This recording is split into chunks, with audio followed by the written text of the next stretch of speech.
Bay of Naples 59 CE. In the dark night, Agrippina hits the water.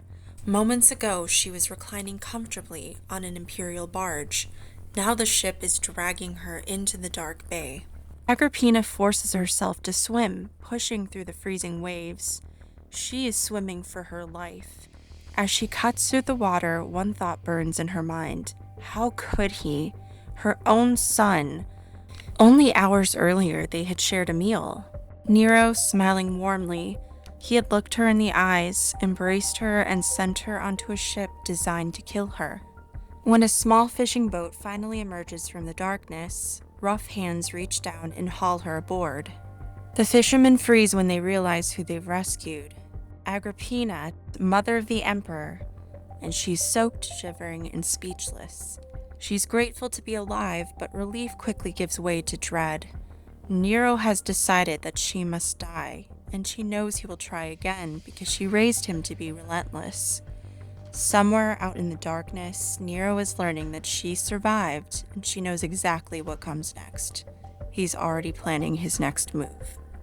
This is the story of Rome's most hated mother, a woman who murdered, manipulated, and married her way to put her son on the throne, and her equally ruthless son who resented sharing power with her and wanted her dead.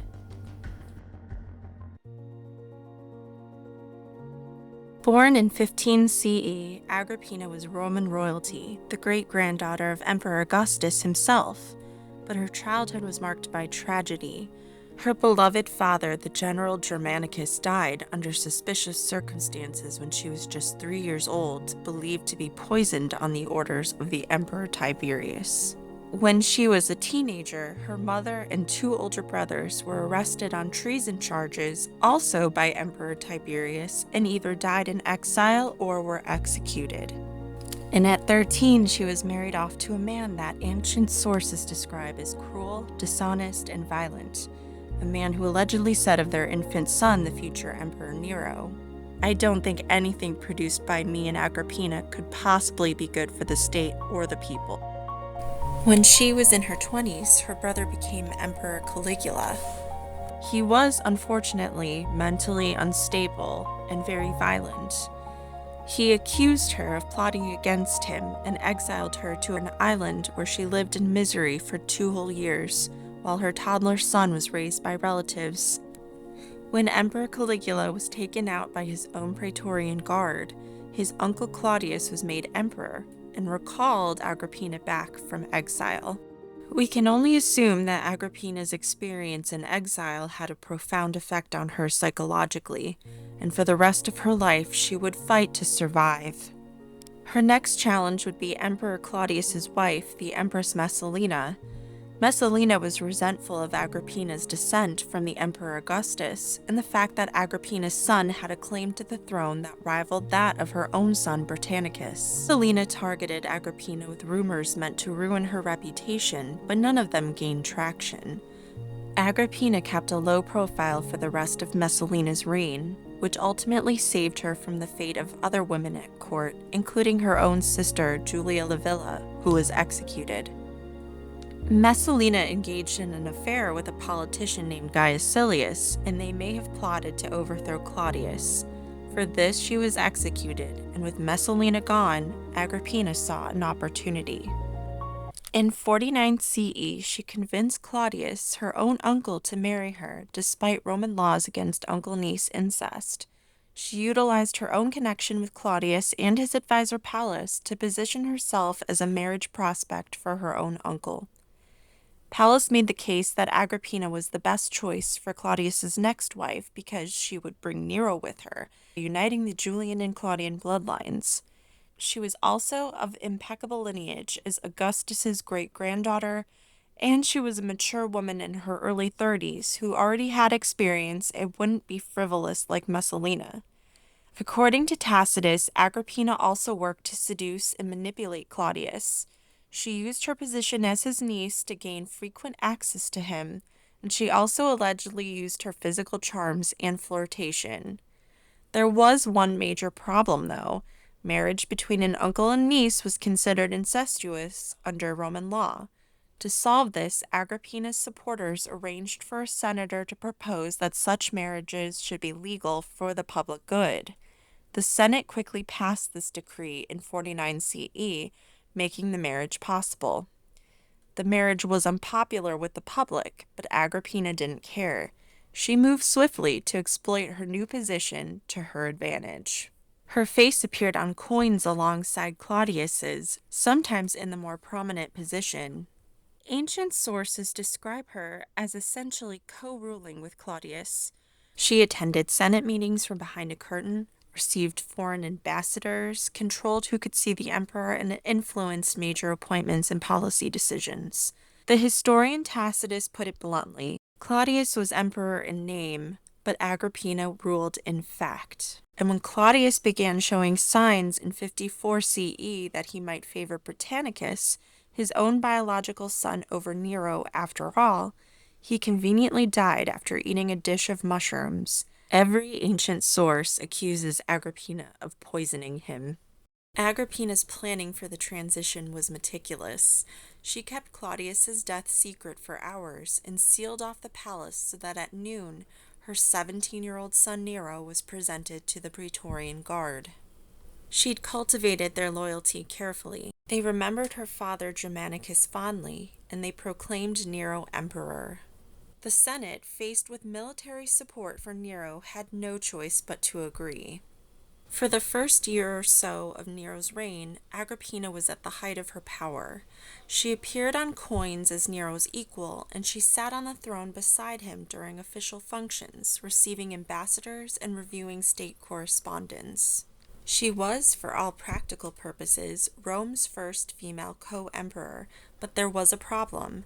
Nero was growing up, and he had advisors, particularly his tutor Seneca and the Praetorian prefect Burrus, who believed the empire needed mature, independent leadership, not a teenage emperor dominated by his mother. The breaking point came from multiple directions at once. First, there was Armenia. In 54 CE, just as Nero took power, the Parthian Empire installed a king in Armenia without Roman approval, a direct challenge to Roman authority.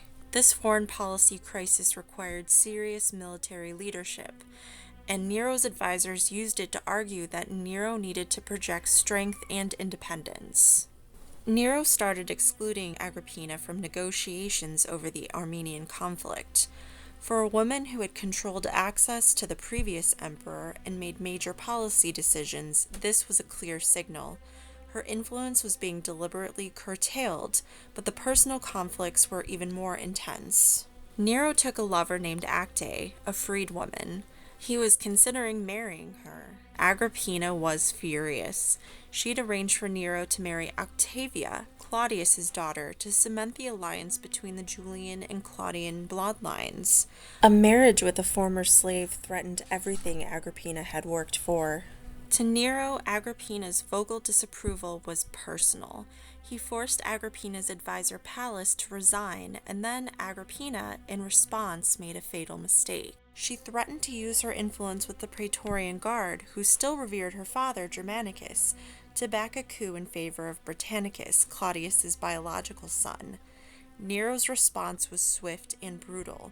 Britannicus was allegedly poisoned at dinner, dying right in front of the court, and Agrippina knew she was in danger. Nero moved systematically to strip his mother of power. He redirected her security detail away from her, leaving her vulnerable.